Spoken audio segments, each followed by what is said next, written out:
All right. Good morning, everyone. Welcome to Monday of week 12. Ooh, second last week. Can you feel it? Can you feel the Christmas break? Wait, next week is like our last week, right? Next week is our last week. And then there's exams, but not in this class. So yeah, you've got other stuff to deal with. But yeah, but that will be it. Just a few more class days. Did it go fast? Yeah. Daniel's like, no? So fast. It went so fast? Yeah. Okay. Yeah, it's weird. Perception of time is weird, but yeah, I feel like this one went really quick. Teachers here tell me that like every term seems to go quicker, which is not good for me because they already go too fast, and so I'm like, if they go faster than this, it's like, no, I can't I can't keep up if they go faster. But yeah, this one seemed to go really fast for whatever reason. Okay, let's say hello to people who are here but not. So Clara's here. Good morning, Clara. And Sala's here. Hello, Sala. Gabrielle is here. Hi, Gabrielle. Vicky's here. Hello, Vicky. Sam is here. Good morning, Sam. Chan is here. Good morning. And Daniel is here. Hello, Daniel. And Zion is here. Good morning to you. So on Friday, we were just finishing up on, well, we weren't finishing. We were talking about white supremacy, and we were talking about these questions, and we went way off track into abortion, right? And so I think it was a reasonable, not reasonable, I think it was an okay thing to talk about. It certainly has things to do with sexism and women's rights and all kinds of other social justice issues. So I think it was fine to talk about. I just didn't really plan to go there, but that's where we went. Sometimes that happens.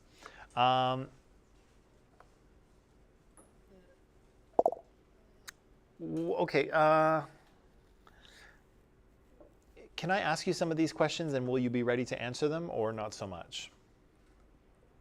Like, do you have them written down and ready to go, or did you just read and remember them so that now, if I ask you question 6, you will have no idea what it is? We didn't go over number 6. Mm-mm. We did not, but let's try it anyway. Let's try it. So let's do number 5 because we didn't get there yet. So what are white supremacists fighting for? The existence of the white races. Yeah, they're trying to preserve the existence of the white race. Now,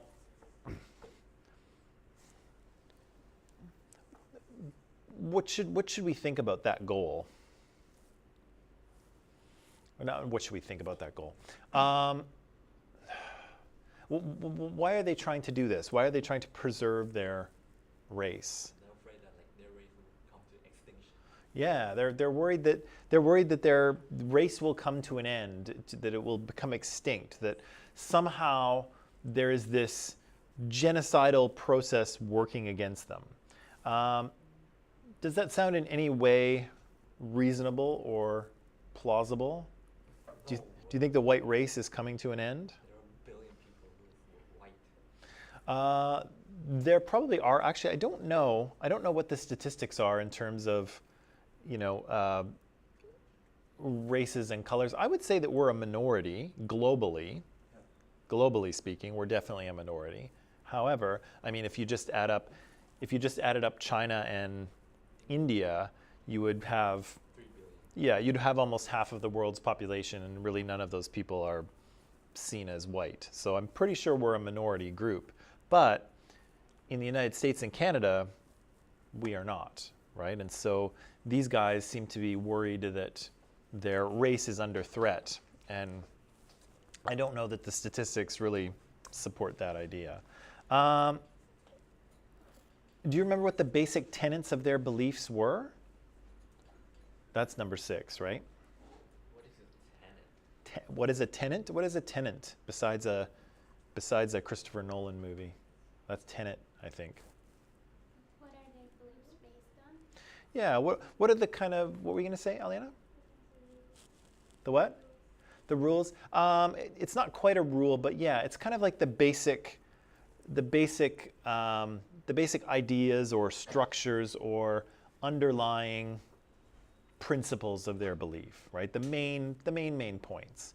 And so, what are the? Sorry, I'm just opening it here on my computer too. Where is it? Here it is. The basic tenets of their beliefs.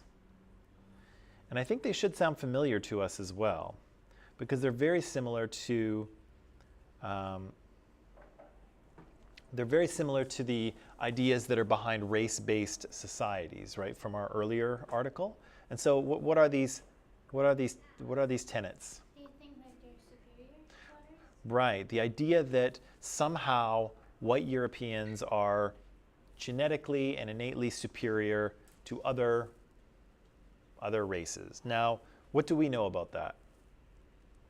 What is there? Are there problems with that?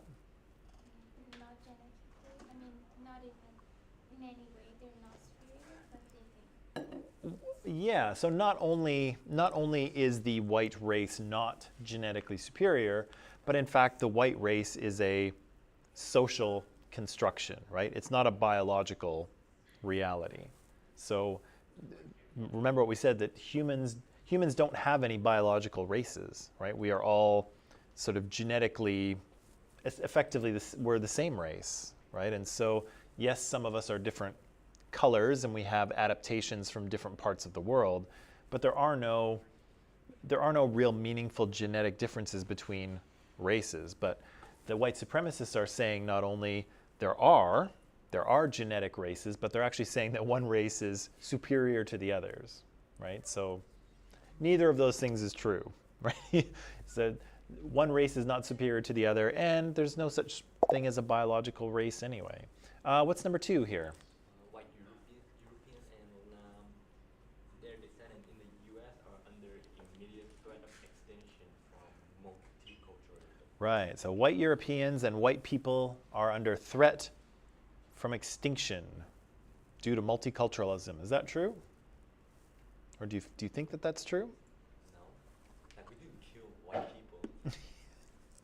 Or true? But I think in Canada maybe, because there are a lot of diversity. I'm not saying that we're more than white people, but I'm saying that we are. Yeah. So there's a couple things going on here. So to think of this as a genocide would be strange, right? Because genocides are usually where governments take steps to ensure that one group of people disappears, right? So again, Nazi Germany is an excellent example of this. Hitler and his Nazi friends tried to instituted policies and practices to make sure that Jewish people disappeared from Germany, right? But again, could that be applied to, let's say, Canada and Canada's approach of multiculturalism? Is it possible that people like me will eventually disappear from Canada?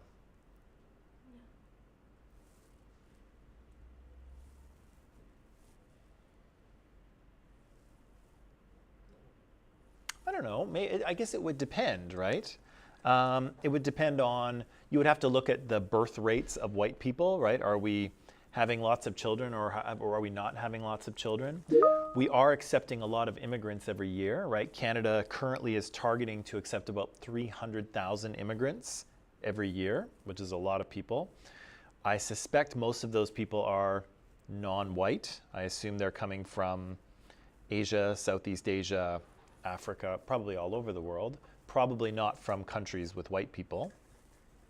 So it might be reasonable to suspect that maybe eventually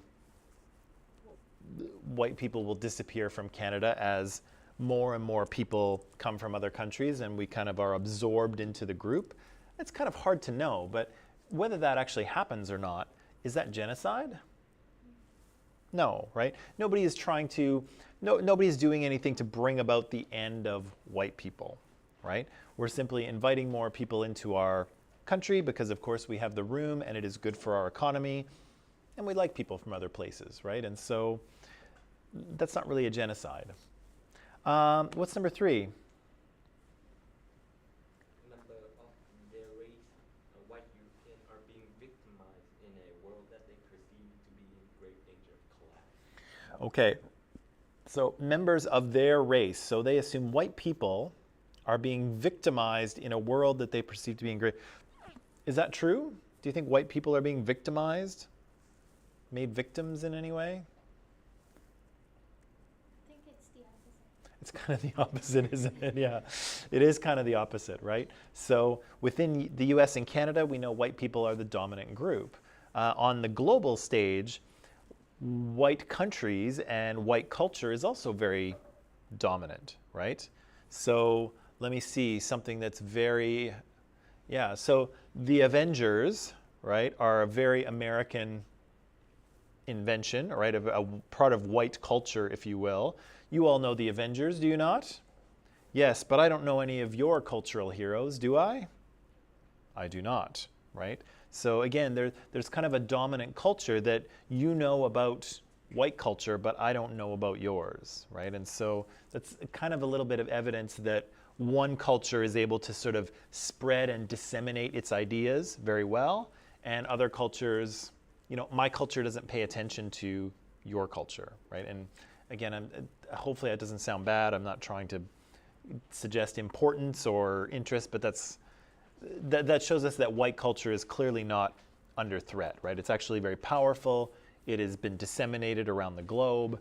White nations are still amongst the most powerful nations in the world. And so I'm basically just saying this to say that I think their tenet number 3 here is not true, unfounded, right? White people are not victimized, and I don't think the world is going to collapse. But it's interesting to note the similarity of that one to Trump's idea that everyone is victimizing America, right? That was one of the things he was saying early on in his presidencies, that everyone's laughing at America, everyone is taking advantage of America, and not true, right? Not true. Number 4 says non-white groups should either be eliminated, subordinated, or segregated. Oof. What does it mean to subordinate someone or something? Take out of the group. Yes, a little more. There's a little more. Tear them apart. Yes. But in a downward direction, right? So to subordinate someone is to make someone less than you, to sort of put someone below you, okay? And segregated, what does that mean? The opposite of congregate. Yeah, segregate is the opposite of congregate. It's to separate them out. So they think that people who are non-white in the US and Canada we should get rid of them somehow, or we should separate them out from the white group and we should make them less than. We should, have them at the lower level of society. And then finally, here, society should be constructed in accordance with patriarchal, racist, and heterosexual ideas, right? So you can pretty clearly see these dominant groups, these white supremacists are saying that these dominant groups should be the ones who are in charge of society, right? White, male, heterosexuals. Those are the ones who should be in charge. Everyone else has to get out of the way, right? Or fight for something if they want it, which is what one of those guys was saying in the classroom in that Shavella Pittman article that we read, right? Let's see. The tenets. I'm going to skip over the music one. Okay, and last question here that I'll ask you is, what's the difference between white supremacism, white nationalism, and the alt-right? How can we distinguish those 3 groups easily?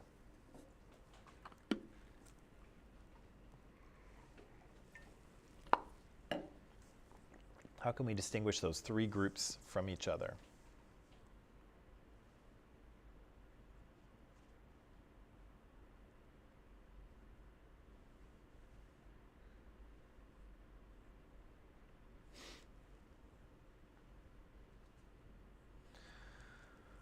Okay, well, we know who the alt-right is. Who are the alt-right? We talked about them. We said they're kind of a loose collection of people who are misogynists or racists or anti-democratic people or internet trolls or homophobics or some mix of all of those things, right? They're just kind of a random mix of people who are out on the right who oppose certain things, right? And again, they're very diverse, and there's all kinds of different people out there. What do white supremacists believe?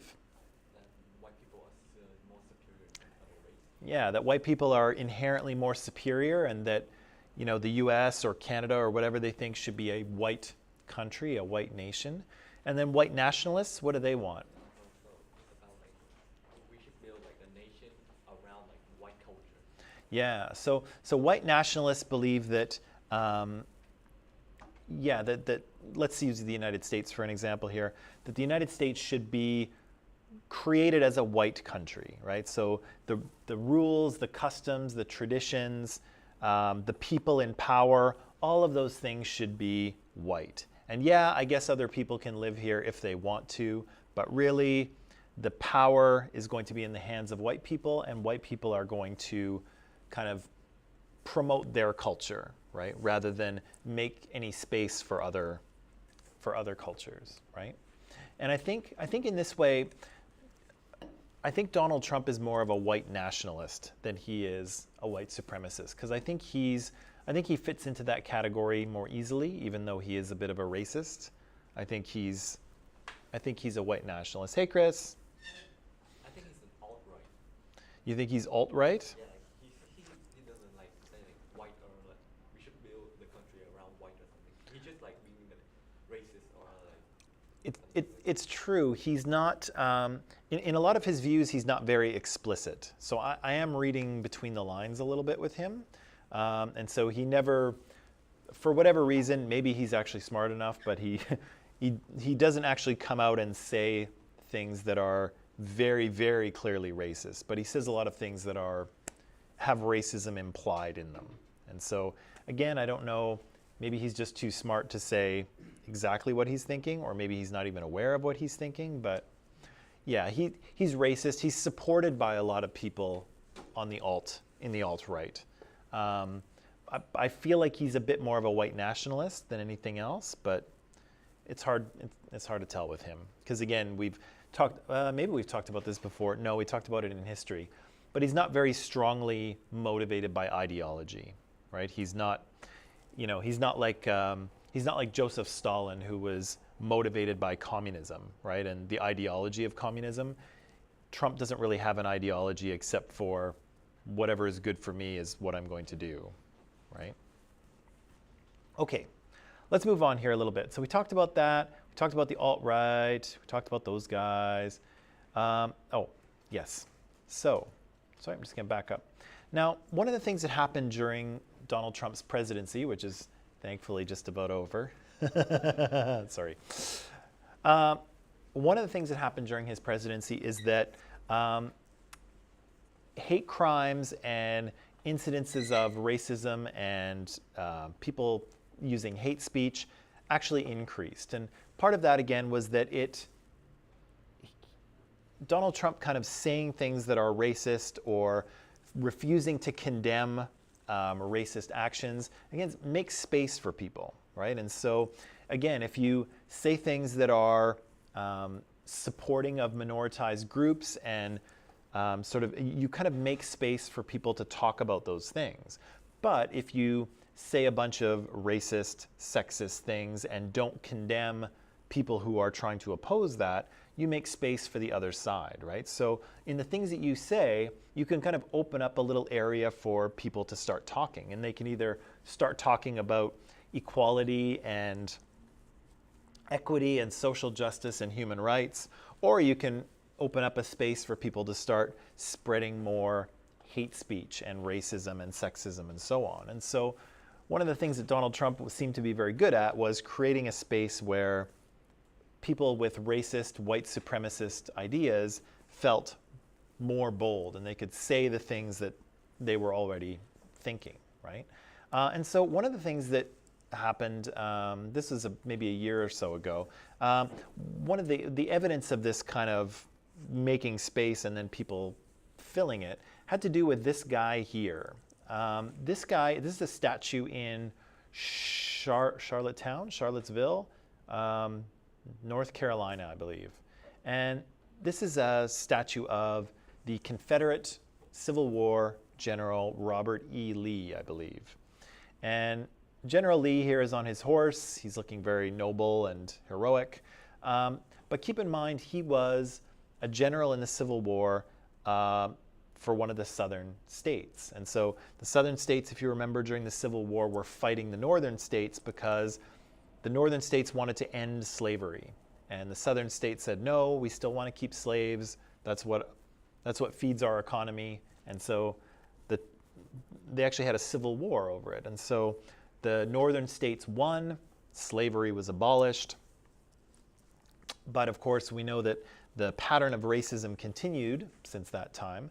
But also, the South memorialized their heroes in statues like this. And so this is basically the statue of a general who fought against the North, the northern states, and fought to keep his slaves. And so here we've given him a statue, or they've given him a statue, apparently. And so there was kind of a rally around this statue that happened, back in 2007, May 13th. And so it kind of, this whole thing came about because people started to protest about this very idea. Why do we have a statue in Charlottesville, there it is, in Charlottesville that basically makes a hero out of a guy who fought to keep slaves, right? He wanted to own people. And so we're making him into a hero. And so some people were arguing, we need to take the statue down, right? Like this is not the kind of person that we should be literally putting up on a pedestal, right? This is not the kind of person that we want as a hero. We need to remove this statue. And so there were a few court challenges. So initially they were going to remove the statue, and then another court stepped in and said, no, you can't. They covered the statue with a big tarp kind of thing, a big covering, but then it was ruled that the tarp had to be removed. And so it kind of went back and forth, this statue. But the statue itself served as a bit of a flashpoint for people of both sides to kind of come together and protest. And so there were a number of rallies that happened around this statue, people showing up, white supremacists showing up to not only to argue that the statue should remain, but also to kind of chant their racist, white supremacist ideas, right? And similarly, another group showed up to actually protest against them. So there was a group of white supremacists, and some of the KKK, the Ku Klux Klan, showed up as well. And then there were a bunch of counter-protesters who showed up to protest the white supremacists, right? So they were in favor of taking the statue down. They were protesting against racism and so on. And things got pretty heated. And so what I would like to show you is a little video that Vice News did on white supremacists. And so we'll see a journalist that will tag along with some white supremacists. We'll hear some of the things they say. We'll get to see some things, and it gets pretty intense, actually. When we watch this, and for people who are online, of course, I'm just going to post this in Microsoft Teams, and so you'll be able to see the video link and the 5 questions I have on the screen. But the things I want you to pay attention to are this. So what kind of ideologies are these white supremacists expressing? So what are their values and ideas and beliefs? What do we hear them say? Okay. Second one, what kind of things do they oppose? So what kind of ideas and values and beliefs are these guys opposing? I think what's going to happen in this video, if I've got the right video, fingers crossed, is that Trump will make a statement about condemning violence on many sides. And so I'll ask you, why is that? Why is what he's saying there a problem? Okay? Why is that? Why is what he's saying not the best thing he could be saying? Again, why is the statue of General Robert E. Lee the cause of so much controversy? What's controversy again? Two sides, yeah, or a thing, an issue about which people have a lot of differing opinions, right? So, murder, you shouldn't murder people. That's not controversial, right? Most of us agree you shouldn't go around murdering people. But there are other issues that are more controversial. People have different opinions about. And then the last one is why do you think white supremacists see the world in the way that they do?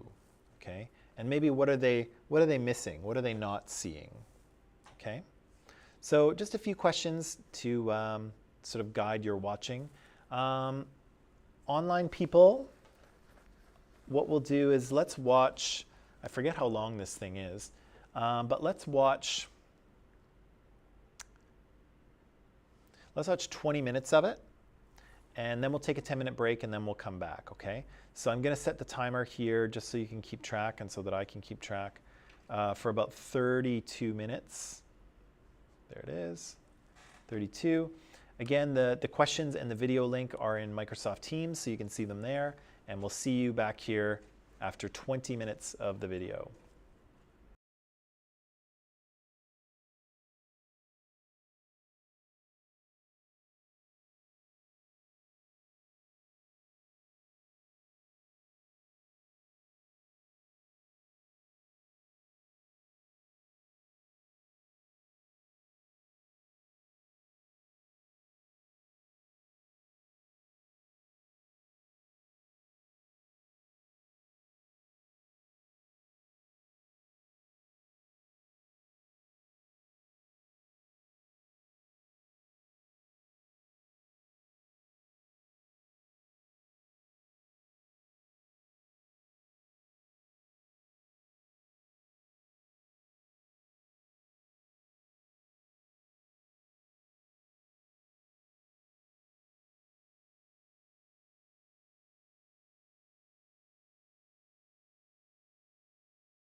All right, and we're back.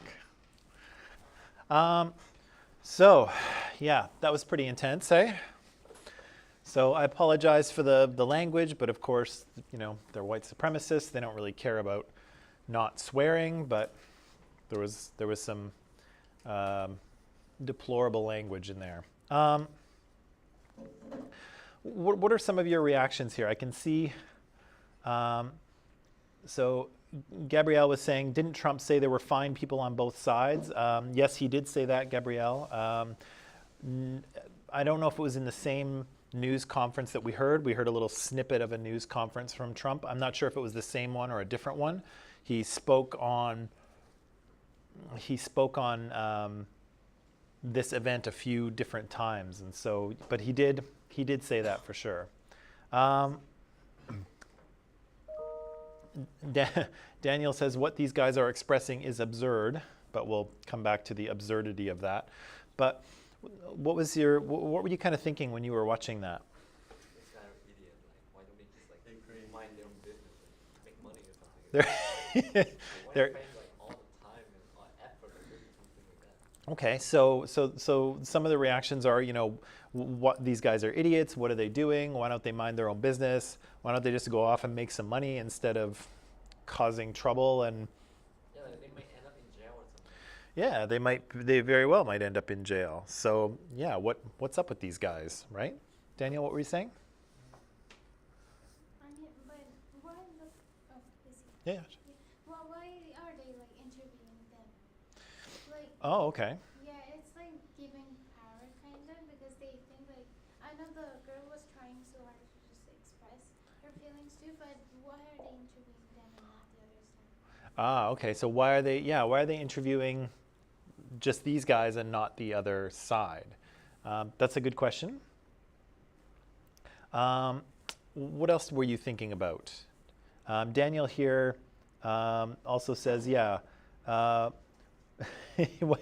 Yeah, so the guy at the beginning was claiming that, yeah, that no, we're not violent, but then later on he said, oh yeah, we are violent, and you know, if only one person got killed, that's a, you know, yay, that's a win, because we're gonna probably a lot more people are gonna die, and so that doesn't sound not violent to me. And Daniel also says, also white people, look, guns. Yeah, there's some heavy. Those guys were heavily armed, right? For a peaceful demonstration, which is usually what constitutions and usually what constitutions allow for is peaceful assembly. But when you are carrying 6 different firearms, that doesn't sound like you're ready for a peaceful demonstration. It sounds like you're ready for a battle, right? Like people go into war with fewer guns on them than that. Yeah, so I don't know about that. But anyway, what else were you kind of thinking? He sounded like he wanted it to get violent, right? He didn't sound, and all of those guys got really amped up pretty quickly, right? Did you see him smile when they were talking about that the person died? Yeah, I did. Like literally someone's dead. Have some, respect and all. Yeah. No respect for the dead woman, right? No expressing, oh gosh, that's terrible that happened. But yeah, he's good with it, right? He's good with it. Let's jump to number 1 here. What kind of ideologies are these guys expressing? Like people of color have come into the country and still a homeland. That's what I think. Yeah, so there's this idea that that people of color are coming into the U.S. and stealing their country from them, right? And as if it's and often, often white supremacists think, that they think back to this glorious past, and I'm going to put that in quotations, glorious past when America was a white country. And the reality is that it never was, right? Certainly white people had institutional and legal power in that country, but it was always a multicultural country from from the first minute. And Canada is the same thing. Canada was a multicultural country from the first minute that Canada was Canada. But again, these white supremacists have this kind of imaginary fantasy in their head that at some time in the past, America was great because it was only white people, and now it's horrible because all of these other people have come in. And again, it's a fantasy, right?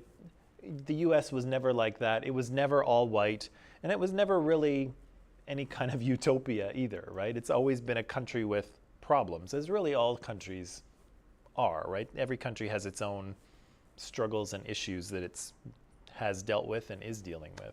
What else are they expressing, these guys? They're thinking about people of color as less than human, like he calls them animals. Yeah, that was scary, right? So this guy uses, he calls them savage and savage animals and things like that. And what does that remind us of? Slavery. Oh no, we didn't read that in here. That was history. That was history. Do you remember, Aliana or Adel? Do you remember what referring to people as animals, or do you remember what, yeah, Adel's like, it's right there. Remember when we talked about genocide? Yeah, that was one of the early stages, right? One of the early stages of genocide is dehumanization. And so the groups they identify a group of people with something that's less than human, right? Animals or vermin or rats or lice or a virus or something like that, right? They equate people with some sort of less than human thing. And so, yeah, to call them animals is doing exactly that, right? He's dehumanizing people of color. So that's an alarm bell right there, as if all the other stuff isn't, but it is. But that's an alarm bell right there. What else are they saying? They wanted Nazis to come back. Yeah, there's some of these guys are neo-Nazis, right? And so they look up to Adolf Hitler and the Nazi Party and what the Nazi Party was trying to do in Germany.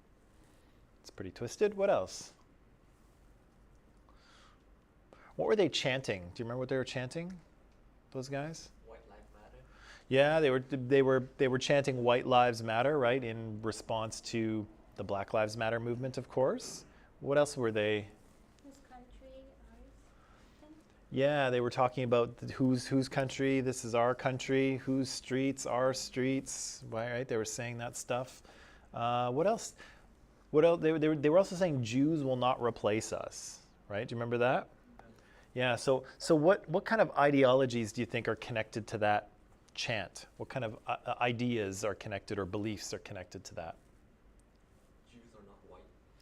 Right? So the idea that Jewish people are not included in what these guys imagine as the white race. But they are, right? White supremacists would probably say no.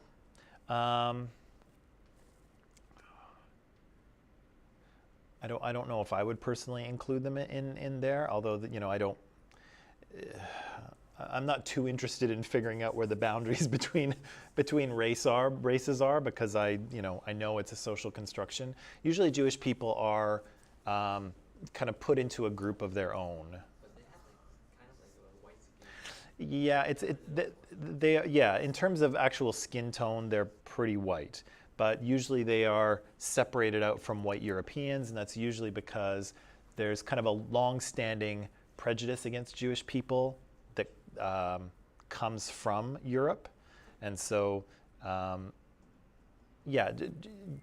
Jewish people have been living in Europe for quite some time, but they're usually seen as separate, right? And so they're kind of ethnically separate, they're usually religiously separate, but in some cases they're seen as racially separate as well. But I guess he also assumes that Jews are trying to replace them, right? Which I don't think is happening. Pretty small population of the U.S. or pretty small percent of the U.S. population is Jewish. I don't think they're trying to replace anybody. But anyway, they're saying that. What things are they opposing? What kind of ideologies or beliefs are they in opposition to, does it seem? Right. So they're opposed to immigration. What else? Think about the statue, not taking it down. Right. They don't want the statue to be taken down. Right. They feel that it is. They didn't say it in here, but often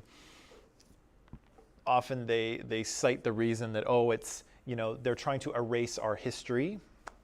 Right. What else are they opposing?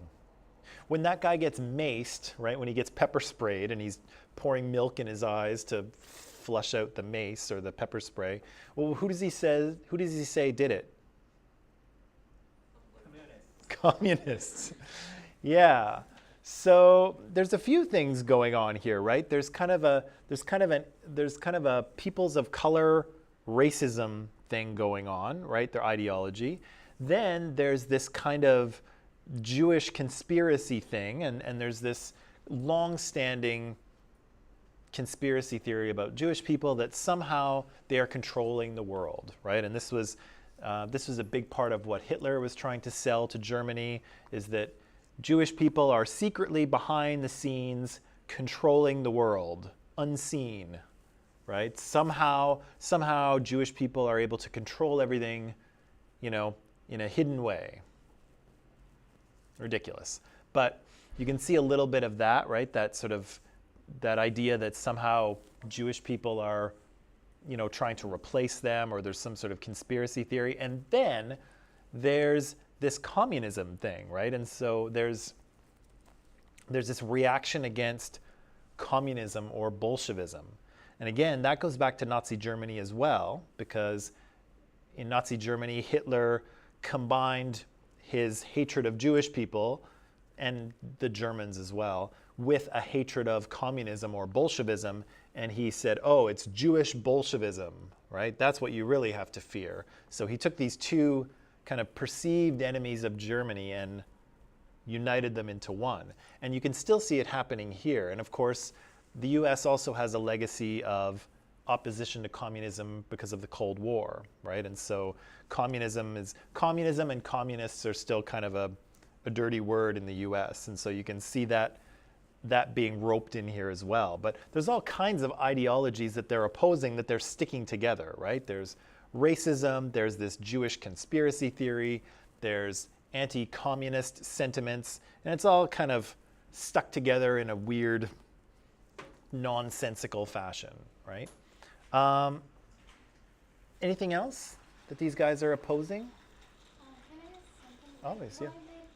Why didn't Hitler just deport or like just send them away in another country and he just killed 6 million people? Why, history people? Why did Hitler not just send the Jews away? Why didn't he just deport them?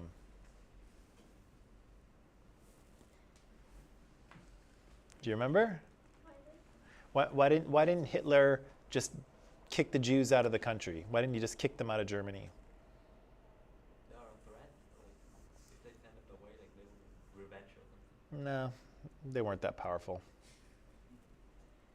What we read about in history, and I'm not 100% sure of the details on this, but what we read about was that initially they did try to. And so they were trying to sort of deport Jews and kick them out of the country. But like I mentioned, there's a... Well, they hid in people's houses later. But what the problem for Germany was that, like I mentioned, there was a pretty strong anti-Jewish, anti-Semitic feeling in Europe as well. So Germany wasn't really the only group that was kind of prejudicial against the Jews. And so when Germany was trying to kick all these Jewish people out of Germany, nobody really wanted to take them in anyway. And so they really had nowhere to send them. You could send them to Palestine, but the Palestinian government at the time was only accepting Jewish refugees who had a lot of money. And so if you were fortunate and you lived in Germany prior to the Second World War, and you were fortunate enough to get out early, and you managed to have a lot of money, then you could have gone to Palestine, which was later made into Israel. But most people weren't like that, right? Most people didn't have enough money. I think you had to have $1,000 or something like that per person, and to have $1,000 in 1935, It's like 100,000. that's a lot of money to just have in your pocket, and most people didn't have it. And so, yeah, initially they had tried to deport them, but there was really nowhere to send them. Nobody wanted them. And so they wound up finding another solution to their issue. Well, number 3 here, why was Trump's statement so problematic? His condemning violence on both sides, or if I'll tag Gabrielle's point in here, or saying that there were many fine people on both sides, which he also said. What's the problem with that? Or is there a problem with that?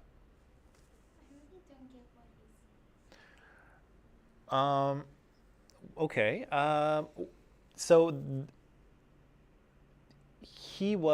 Trump was either asked, I don't know if he spoke about it or if he was asked a question about it in the day after this. So there was this big Unite the Right rally. They were rallying around the statue. The police kind of dispersed them, and I think they kind of came together in another section of town.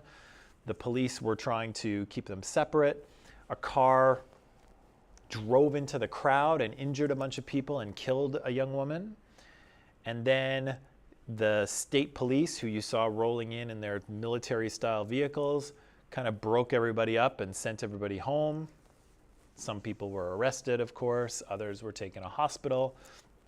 And then the next day, I think Donald Trump was asked for his comments or to make a statement on these events. And so as a result, he said that we condemn violence on many sides, And then in another instance, he also said that there were many fine people on both sides. Is that a problem? Yeah, like it contradicts each other. It contradicts each other? Yeah, like one he said like there were fine people on other side, and then this one say condemning violence on many sides. Doesn't make sense, right? Right. Yeah. Okay. So he's clearly not taking a side here, right? He's being diplomatic, but the question is, should he be diplomatic? Should he take a side here?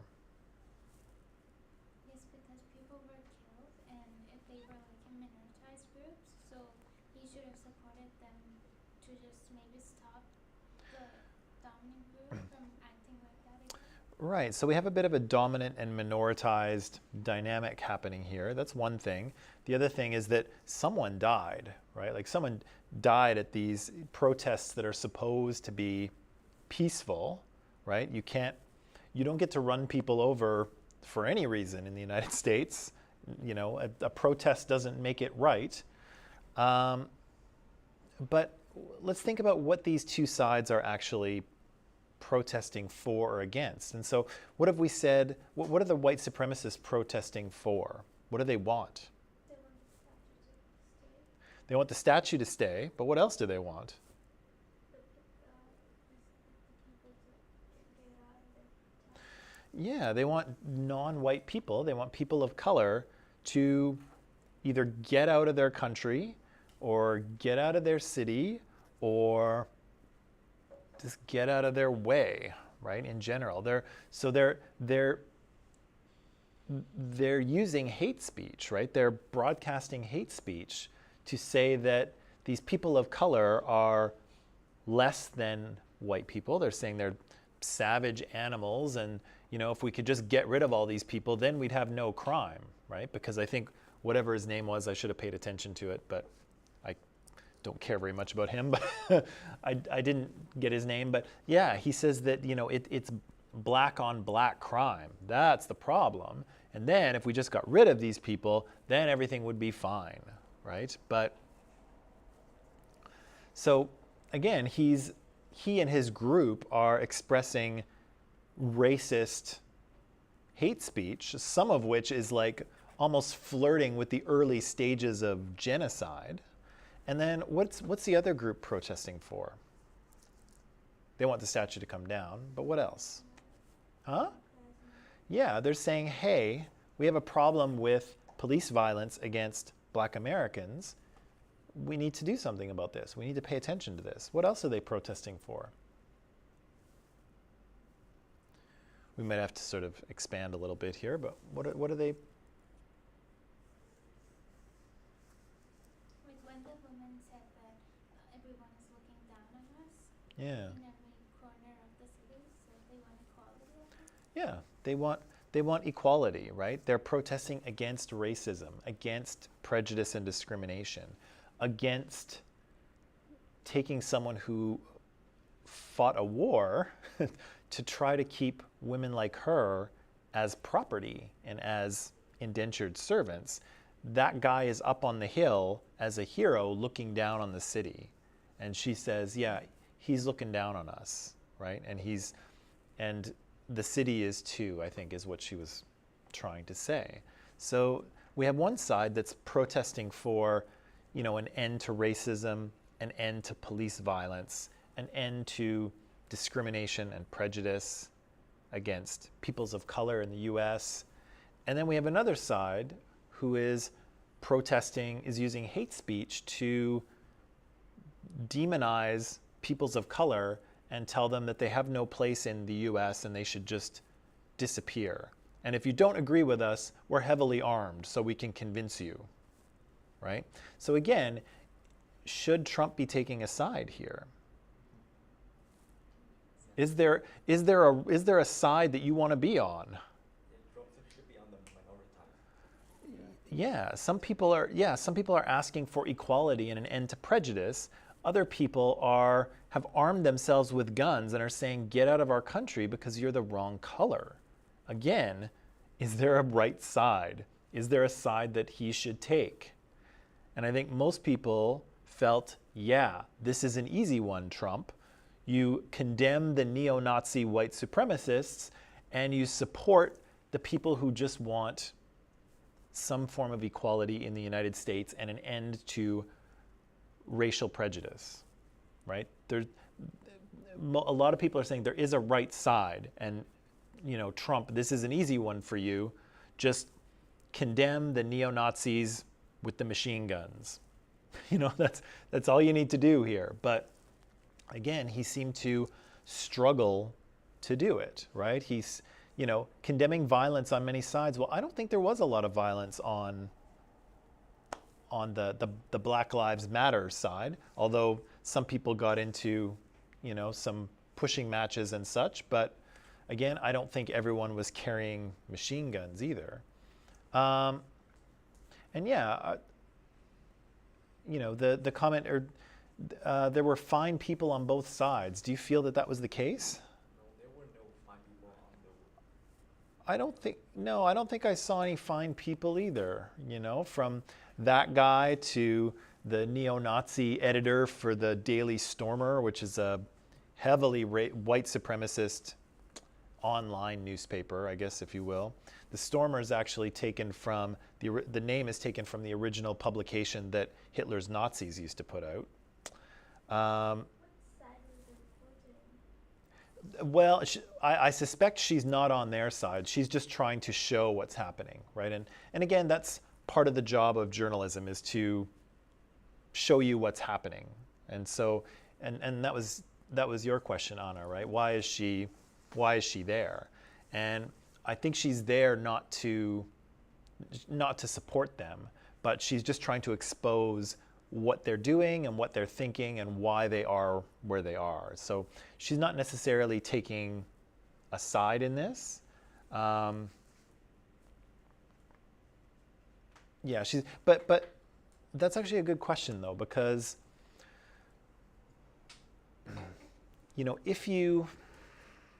this is a tricky one, and it's a tricky one to talk about here, but maybe a question I'll leave you with is that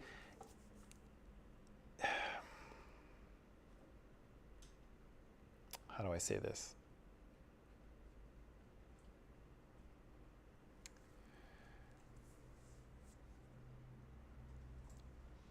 She wasn't taking any sides, but she could have reported it from the point of view of the minoritized group. Right. Yeah, but she did it from. Well, Yeah, and there's different types of journalism in that regard too. So she's kind of doing a type of journalism where, she's not really there to judge what's happening. She's just there to show you, and it's the job of, the people watching to make up their own mind. Of course, they have some power in terms of how they cut this footage together to sort of help it tell one story or another. But she's kind of just showing you what's happening, and then you make up your own mind. The other type of journalism is a little more editorial, where there's an opinion or an argument made, right? This is really bad because this, or this is really good because of this. And that's, again, a little more editorial and opinionated. So she's doing a form of journalism where, she's just there to show what's going on.